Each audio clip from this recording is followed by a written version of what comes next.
नमस्ते बच्चों। कक्षा 10 विषय गणित और प्रश्नावली अपनी चल रही है छठी 6.3 का जो एक भाग है वो अपने हल कर चुके हैं। दूसरे भाग को अपने हल करना है तीसरे क्वेश्चन से। तो देखो तीसरा क्वेश्चन क्या दे रखा है कि समलंब चतुर्भुज है ABC।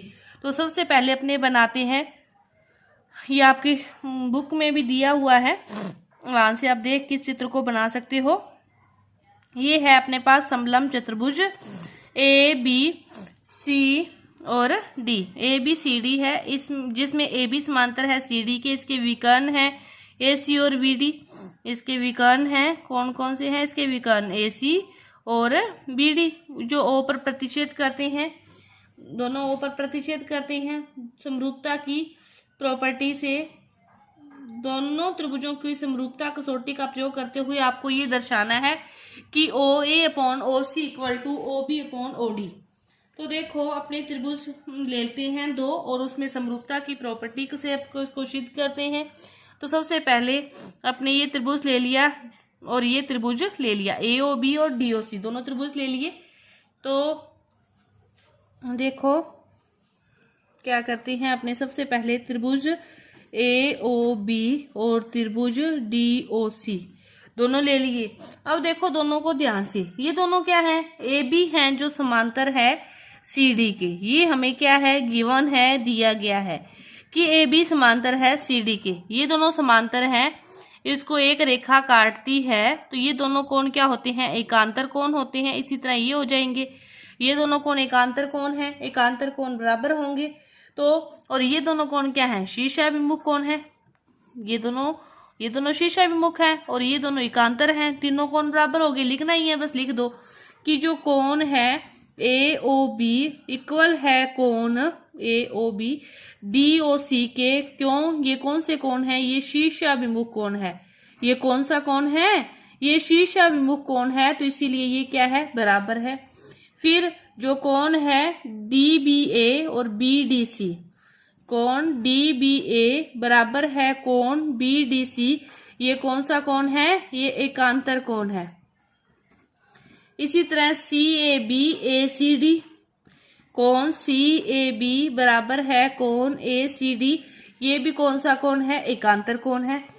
तो बाय एंगल प्रॉपर्टी से ये दोनों त्रिभुज क्या हो गए? समरूप हो गए। कि जो त्रिभुज है DOC समरूप है त्रिभुज BOA। समरूपता की कसौटी आ गई। अब जब ये समरूप है, दोनों त्रिभुज क्या है? समरूप है, तो संगत भुजाओं के जो अनुपात हैं वो भी क्या होंगे? बराबर होंगे। संगत भुजाओं के अनुपात भी एंगल प्रॉपर्टी से यूज किया तो उनके अनुपातिक वो भुजाएं अनुपातिक रूप में बराबर होगी। तो अब देखो ध्यान से, अपने पास है ODC और BOA और DOC। मतलब जो DO अनुपात है वो किसके बराबर होगा? BO के। भी अपने DOC और ये है BOA, तो ये वाला अनुपात इसके बराबर, वो अनुपात वो नीचे आएगा और ये वाला इसके, मतलब नीचे, इन दोनों का अनुपात बराबर होगा। क्या होगा? DO के बटा में OB या BO, OB equal to CO के बटा में OA, CO के बटा में OA। अब देखो इसको तिरछा कर दो जैसा चाहिए अपने को। OB जहां चाहिए OC जहां चाहिए, पहले इसको नीचे ऊपर नीचे कर दो। ये यहां चला जाएगा, D यहां आ जाएगा, OA कहां चला गया? ऊपर, और OC नीचे। OB चला गया ऊपर और OD आ गया नीचे। ऊपर नीचे जैसा अपने को प्रूव करना है उसी अकॉर्डिंग इसको एडजस्ट कर लिया। तो यही हमें क्या करना था? प्रूव करना था, और ये अपना प्रूव्ड हो गया। बस समरूपता की जो नियम लगा है वो देखना है। एकांतर कौन है? क्यों है? क्योंकि समांतर भुजाएं दी है। शीर्षाभिमुख कोण का आपको पता ही है। इसके बाद देखते हैं अपने चौथा क्वेश्चन। चौथा क्वेश्चन क्या दे रखा है कि आकृति आपको दे रखी है। इसमें क्या दे रखा है कि QR/QS QT/PR है। कोण 1 बराबर कोण 2 है। तो अपने को ये दर्शाना है, जो दे रखा है वो दर्शाना है। तो क्या करें? सबसे पहले अपने को क्या त्रिभुज, कौन कौन सा त्रिभुज है? PQS और TQR। PQS ये वाला हो गया और TQR ये बड़े वाला हो गया। TQR क्या हो गया? बड़े वाला। पी क्यू एस क्या हो गया, ये छोटे वाला हो गया। तो अपने इसमें देखते हैं पी कौन सा त्रिभुज लेंगे सबसे पहले अपने, तो सबसे पहले अपने त्रिभुज लेते हैं त्रिभुज पी क्यू आर लेते हैं। इसको अपने क्या करते हैं, देख इसमें अपने सबसे पहले देखते हैं त्रिभुज पी क्यू आर में अपने को क्या दे रखा है। एक तो कोण 1 और कोण 2 बराबर दे रखे हैं। तो समद्विबाहु त्रिभुज की तरह देखो, समद्विबाहु त्रिभुज के बारे में सभी जानते हो कि उसकी 2 कोण बराबर होते हैं। तो जिस त्रिभुज के 2 कोण बराबर होते हैं उसकी 2 भुजाएं भी बराबर होती है। तो अब देखो इसमें कौन सा कोण बराबर है, कोण 1 बराबर कोण 2। तो कोण 1 के सामने वाली भुजा कौन सी होगी, पी आर, और कोण 2 के सामने वाली भुजा पी क्यू।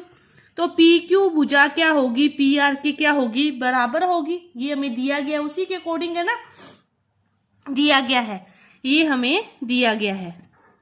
अब देखो अपने को और क्या दे रखा है, अपने को ये दे रखा है Q R upon Q S equal to Q T upon P R, ये हमें दे रखा है। अब अपने क्या प्रूव किया है कि P Q equal to P R.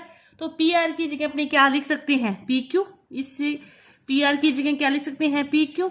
तो क्या हो जाएगा ओ क्यू आर अपॉन में, ये क्यू है दिया हुआ, Q S equal to Q T upon P R की जगह हमें क्या रखना है, पी क्यू, पी आर की जगह पी क्यू रख दिया। अब देखो त्रिभुज पी क्यू एस और जो हमें प्रूव करने हैं वो दोनों त्रिभुज देखो क्या है, त्रिभुज पी क्यू एस और त्रिभुज टी क्यू आर, दोनों में पी क्यू एस और टी क्यू आर, ठीक है।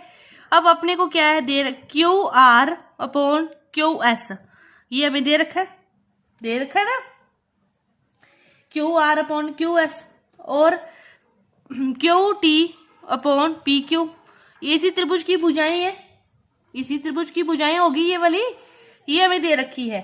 और देखो उभयनिष्ठ है जो कोण जो क्यू है वो दोनों में आ रहा है, टी क्यू आर में भी आ रहा है और पी क्यू एस में भी आ रहा है कि जो कोण क्यू है, कोण क्यू के उभयनिष्ठ है, भुजाओं का जो अनुपात है वो क्या है, बराबर है। तो एस ए एस प्रॉपर्टी से जो त्रिभुज है अपना पी क्यू एस क्या हो गया, समरूप हो गया त्रिभुज टी क्यू आर के। एस ए एस प्रॉपर्टी से ये इसके क्या हो गया, समरूप हो गया। इसके बाद देखो 5वां क्वेश्चन क्या दे रखा है हमें, 5वां क्वेश्चन कि पी क्यू आर की भुजाएं पी आर क्यू आर पर क्रमशः बिंदु एस व टी इस प्रकार स्थित है। तो देखो ये अपने कोई भी त्रिभुज है पी क्यू आर, इसने क्या कहा है, पी आर और क्यू आर पर एस व टी कोई बिंदु इस प्रकार स्थित है, किस पर एस है, इस पर टी है, इस प्रकार स्थित है कि जो कोण P है वो RTS के बराबर है। हमें ये दर्शाना है कि हमें क्या दे रखा है कि जो कोण P है, हमें क्या, जो दो त्रिभुज है RPQ, दूसरा त्रिभुज RTS, ठीक है, इसमें RPQ RTS दोनों त्रिभुज हैं। हमें कोण जो P है वो कोण RTS इसके इक्वल दे रखा है कि जो कोण P है वो कोण RTS के बराबर है। ये हमें क्या है, दिया गया है। एक कोण हमें दिया गया है, दो चीजें हमारे पास और आ जाएं तो क्या हो जाएगा, प्रूव हो जाएगा, दिया गया है। और कोण R देखो RPQ RTS, जो कोण R है, कोण R है दोनों में है, ये क्या हो गया, उभयनिष्ठ कोण। एक हमें दिया गया है, एक क्या आ गया, उभयनिष्ठ कोण आ गया। एक और आ जाए ना है तो भी देखो दो एंगल बराबर हैं, जिस भी त्रिभुज के दो एंगल अपने पास बराबर हैं। तो ये जैसे ये त्रिभुज है, ये त्रिभुज है, इसका ये 30 है, ये 60 है, इसका भी ये 30 है, ये 60 है, तो तीसरा कोण क्या होगा, ऑटोमेटिक बराबर होगा। तो आप बाय एंगल प्रॉपर्टी से भी कह सकते हो, और चाहे तीनों एंगल प्रॉपर्टी से जो त्रिभुज है RPQ वो क्या हो गया, समरूप हो गया त्रिभुज RTS के। क्योंकि जो तीसरा कोण निकालते हैं 180 में से घटा के ही निकालेंगे, 60 और 3 90, 180 में से 90 गए, इसका भी 90 आएगा, इसका भी कितना आएगा, 90 आएगा, तो तीनों कोण ही बराबर हो गए। तो इस प्रॉपर्टी से ये त्रिभुज क्या हो गया, समरूप हो गया। तो अपनी ये जो प्रश्नावली है इसका दूसरा जो भाग है पूरा हुआ। आगे का जो भाग है वो अपने अगली वीडियो में करेंगे। धन्यवाद।